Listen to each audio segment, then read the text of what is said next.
How's it going, everyone? It's me, Vivi, and let's talk about Union Cross, about the story updates. And again, guys, I'm going over the Japanese versions, okay, translated, and talking about translations. We got two. We got one by Gold Panner and Everglow's channel. I usually tend to stick to Gold Panner's translations, especially for the recent one, okay? From late February to now, I'll give you a summary of what the heck is going on in Union Cross, to my understanding, of course. So Brain feels that the Union leaders and the Dandelions, what they're doing, well, they're following a path of ruined destiny. He decides to fix it. He wants to do something about it. He calls himself the Virus who wants to change the program. Virus being the exact word Luciu brings up in Secret Report 11 in Kingdom Hearts 3. Luciu believes Brain is the imposter. He doesn't bring up Brain, but he does mention Virus. A virus who wants to rewrite the Master of Masters program. By program, he means, you know, the stuff the Master of Master wants to happen. Now, the stuff Luciu explains in his reports are events yet to uncover in Union Cross. They are explained, but we are yet to see them. Like how this virus, aka Brain, most likely, I mean virus is virus, wants to take everyone to another world line. That is gonna happen eventually. Luciu uses the word world line, okay? I believe he means data world.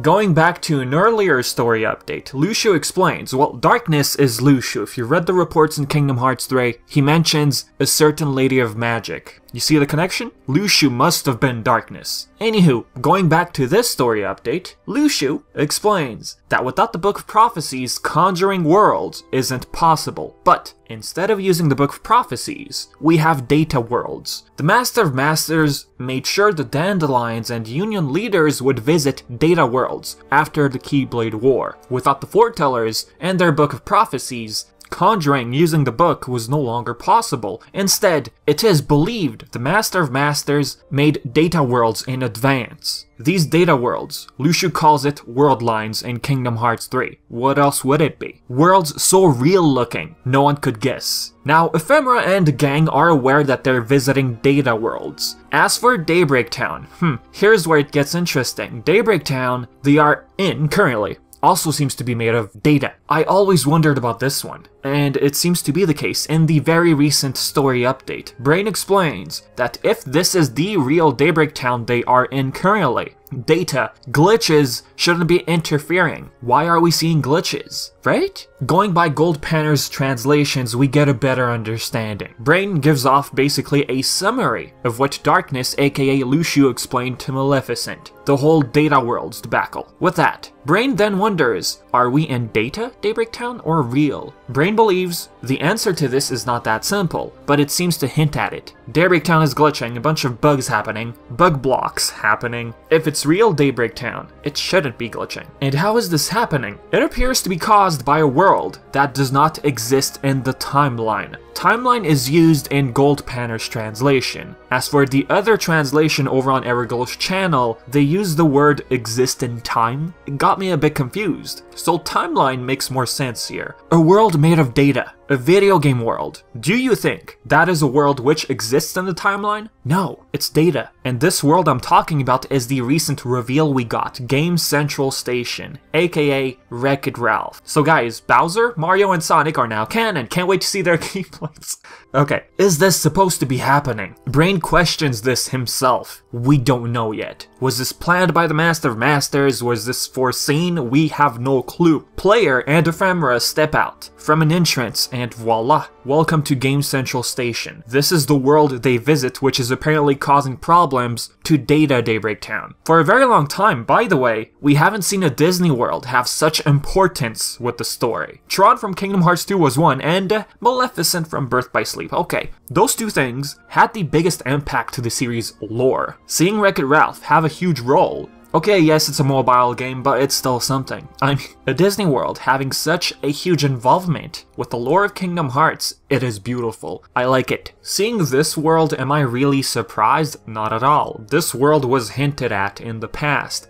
Remember when we found out that a summon would appear in Kingdom Hearts 3? A summon from a world, which would appear in Union Cross, remember that? Well, it seems to be a Wreck-It Ralph. We had him as a summon in KH3 and voila. There is one thing I'm wondering about. Fourth wall breaking. Ephemera and player enter the Game Central station. They come out of an entrance. Entrances in Wreck-It Ralph have the title of a video game, so I'm wondering, will they read Union Cross on top of that entrance? Will Wreck-It Ralph break Union Cross? That was probably a lame joke, okay. You might be wondering, how in the heck does Union Cross appear as a video game? Two things I'm thinking about, okay? Union Cross could be a video game due to the nature of its data worlds, like Daybreak Town. Or, since Daybreak Town is data, they simply wound up in a game world. A game being data, the two getting connected and causing issues. With Union Cross not making an appearance on top of, you know, the entrance. They just happen to pop into Game Central Station. And again, was this planned? Why is this happening? Glitches happening from a world from the future? Like, what is going on? We have no clue. I could start and theorize and say a bunch of things, but you know what? I'll sit this one out, okay? I say let's just wait for other story updates.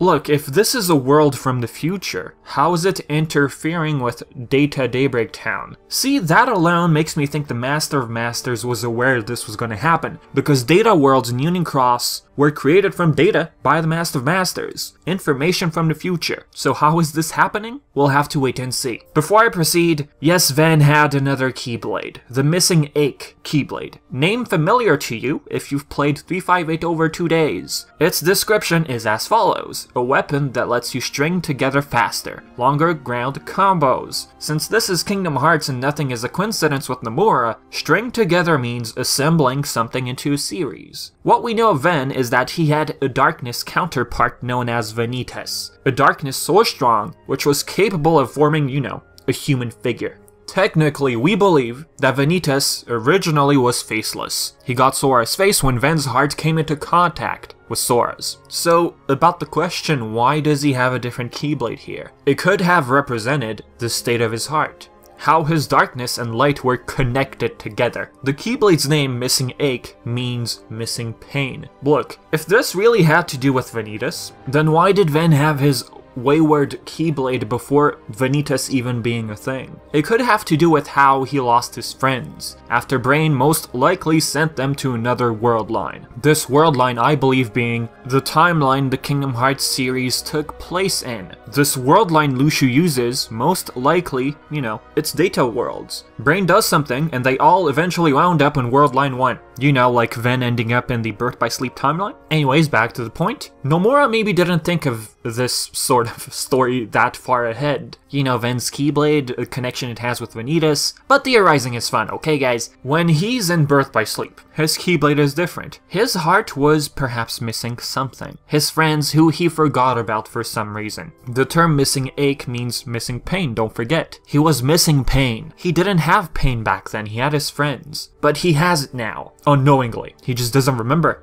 Unless, of course, he was given another Keyblade by someone, if you want to keep it that way. But for now, I believe his Keyblade is the state of his heart. I'm sure this is gonna come up eventually, why his Keyblade was different. Ultimately, it could have to do with how he misses his friends, but he's unaware of it because of his amnesia. Next, about Kingdom Hearts 3's critical mode. It's coming sooner than we think, and Tai Yasue, co-director, had lots of info to share. He believes that cooking with Remy will have a far greater importance when playing critical mode. Also, AIs have been altered as well as a way to make players feel not cheated. I'm just going over by Tai Yasue's words here. New abilities which fall in the tactical side have been added. Interesting. Critical mode is balanced in a way where you're not required to level up, but you really have to think about what you're gonna do. Guard at the right time, counter attack at the right time, you know. Let me bring up one quote by Tai Yasue. So, like I mentioned earlier, we adjusted a lot of the gameplay and we set out to create a new experience, like creating new abilities for example. They are sort of oriented towards the technical side, so people good at action games and know the exact timing on when to guard or do a counter, abilities are targeted toward that sort of gameplay. We wanted players to be able to clear the game in a fair battle, so we didn't want people to feel like it was unfair and getting cheated, so we actually adjusted a lot of the the AI in enemies as well. And it was a big effort. We were all working on weekends doing this critical mode. We wanted to get it right. So guys, honestly, I have nothing else to add. Okay, if you're interested, you know, about the whole interview with Tai Yasue, I'll leave the link in the description below. And as always, I've been Vivi, and thank you for watching.